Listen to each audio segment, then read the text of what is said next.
요한 묵시록의 말씀입니다. 나 요한은 큰 권한을 가진 다른 천사가 하늘에서 내려오는 것을 보았는데 그의 광채로 땅이 환해졌습니다. 그가 힘찬 소리로 외쳤습니다. 무너졌다, 무너졌다. 대바빌론이 바빌론이 마귀들의 거처가 되고 온갖 더러운 영들의 소굴, 온갖 더러운 새들의 소굴, 더럽고 미움받는 온갖 짐승들의 소굴이 되고 말았다. 또 큰 능력을 지닌 한 천사가 맷돌처럼 큰 돌을 들어 바다에 던지며 말하였습니다. 큰 도성 바빌론이 이처럼 세차게 던져질 터이니 다시는 그 모습을 찾아볼 수 없을 것이다.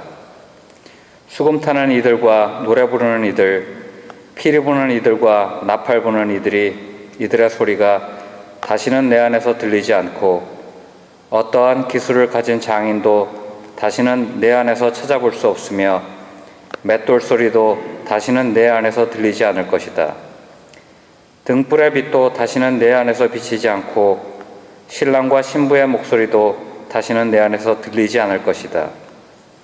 너의 상인들이 땅의 세력가였기 때문이며 모든 민족들이 너의 마술에 속아 넘어갔기 때문이다. 그 뒤에 나는 하늘에 있는 많은 무리가 내는 큰 목소리 같은 것을 들었습니다. 할렐루야! 구원과 영광과 권능은 우리 하느님의 것, 과연 그분의 심판은 참되고 의로우시다. 자기 불륜으로 땅을 파멸시킨 대탕녀를 심판하시고 그 손에 묻은 당신 종들의 피를 되갚아 주셨다. 그들이 또 말하였습니다. 할렐루야! 그 여자가 타는 연기가 영원 무궁토록 올라간다. 또 그 천사가 나에게 말하였습니다. 어린 양의 혼인잔치에 초대받은 이들은 행복하다고 기록하여라. 주님의 말씀입니다.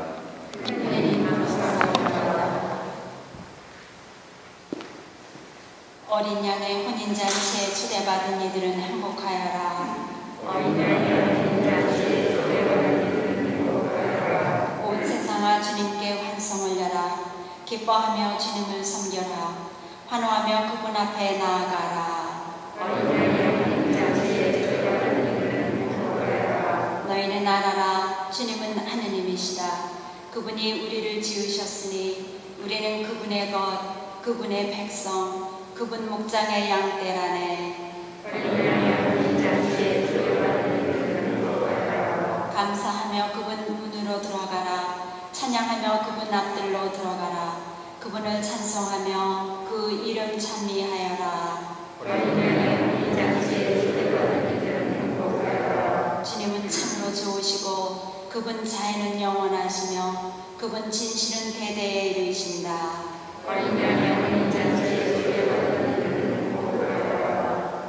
알렐루야. 너희의 성령이 가까웠으니 허리를 펴고 머리를 들어라. 알렐루야.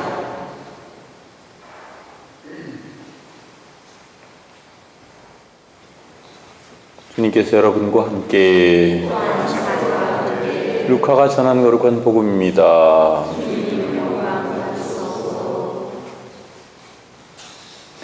그때 예수님께서 제자들에게 말씀하셨다. 예루살렘이 적군에게 포위된 것을 보거든 그것이 황폐해질 때가 가까이 왔음을 알아라. 그때 유다에 있는 이들은 산으로 달아나고 예루살렘에 있는 이들은 거기서 빠져나가라.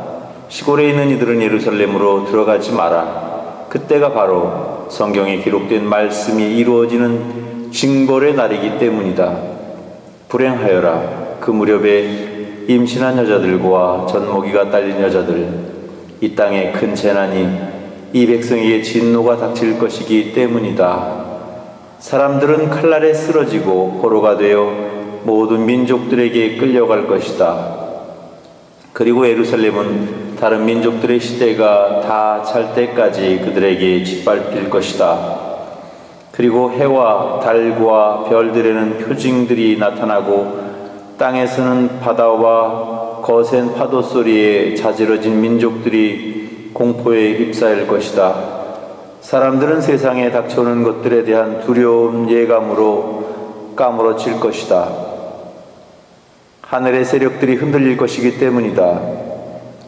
그때 사람의 아들이 권능과 큰 영광을 떨치며 구름을 타고 오는 것을 사람들이 볼 것이다. 이러한 일들이 일어나기 시작하거든 허리를 펴고 머리를 들어라. 너희의 속량이 가까웠기 때문이다.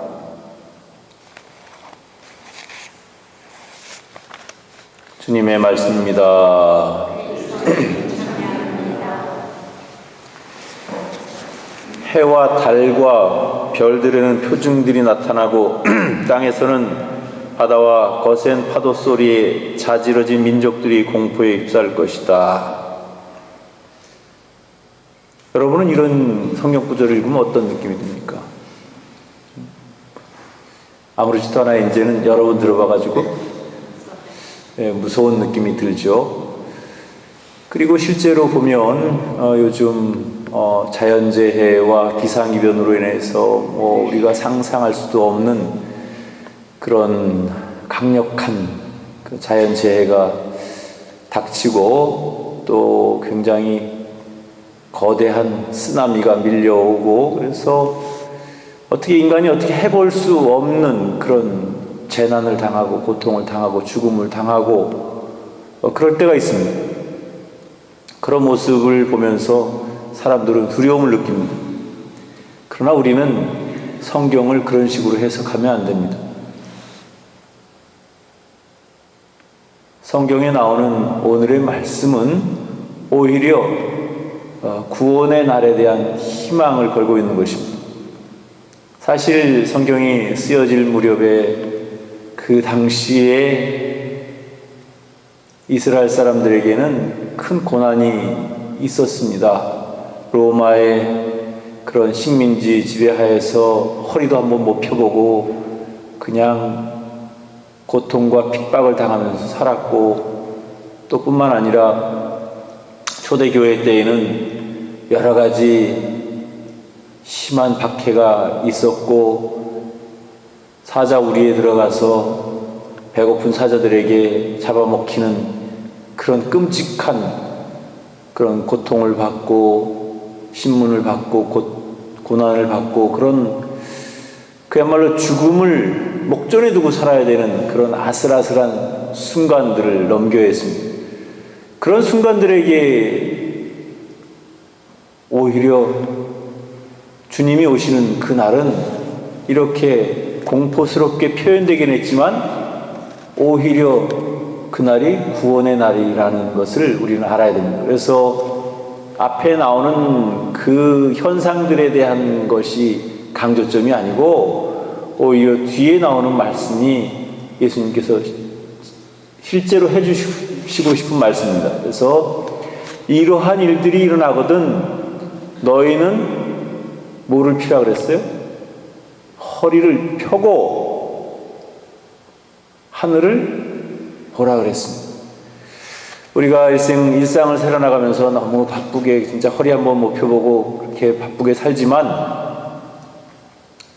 오히려 주님이 오심으로 인해서 우리에게는 구원의 날이 다가오고 그래서 그야말로 인간적인 그런 어려움이나 고통이나 모든 것으로부터 해방되고 또 그날 하늘을 쳐다보아라 너희 구원이 이르게 될 것이다 이렇게 이야기를 해주십니다. 그런 의미에서 본다면 우리는 성경에 나오는 이러한 표현 방법들이 현대에 살고 있는 우리들이 그대로 있는 글자 그대로를 받아들여 가지고 이해할 수 있는 그런 방법이 아니라는 겁니다. 오히려 그 당시의 사람들에게는 그렇게 표현함으로써 그 사람들이 이게 무엇을 의미하는구나 하고 알아들을 수 있었습니다. 그러나 오늘날에도 똑같은 의미로 그렇게 마치 공포스러운 날로 종말은 무슨 원자폭탄 터지는 날 같이 그렇게 공포스러운 날로 그렇게 표현해서 그날 언제 올지 몰라서 하루하루 공포 속에서 두려움을 가지고 살라고 그런 가르침이 절대로 아닌 것입니다.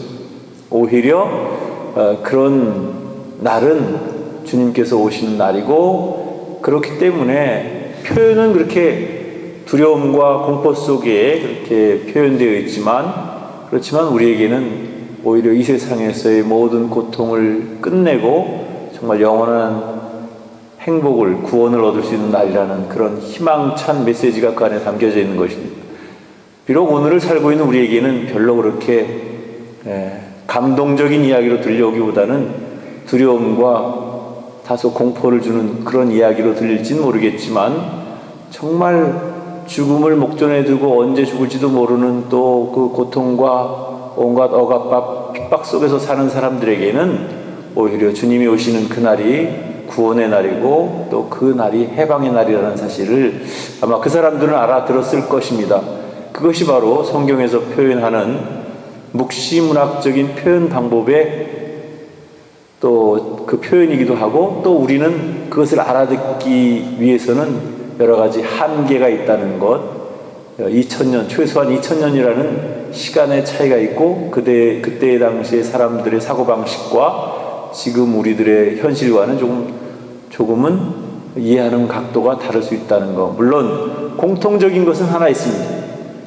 공통적인 것은 언제가 될지는 모르겠지만 주님께서 오시는 그날까지 우리가 정말 주님을 모시고 하느님의 자녀로서 잘 살다가 그분을 기쁘게 맞이하자 하는 그런 의미가 담겨져 있는 것입니다. 그것은 옛날이나 지금이나 같은 의미로 받아들일 수 있을 것입니다. 그러나 어떤 공포나 두려움을 목적으로 한 이야기가 아니라는 사실을 기억하면서 우리가 너무 두려워 떨 것도 아니고, 그냥 우리는 일상의 삶을, 하루하루의 삶을, 나에게 주어진 매일매일의 삶을 그냥 성실하게 살아가고 또 조금이라도 최선을 다해서 살아가는 것, 그것이 바로 종말론적인 삶을 사는 신앙인의 삶이다라고 볼 수 있을 것입니다. 그래서 우리가 성경에 나오는 종말에 대한 표현들을 볼 때 너무 두렵고 또 공포스러운 마음으로만 보지 말고 오히려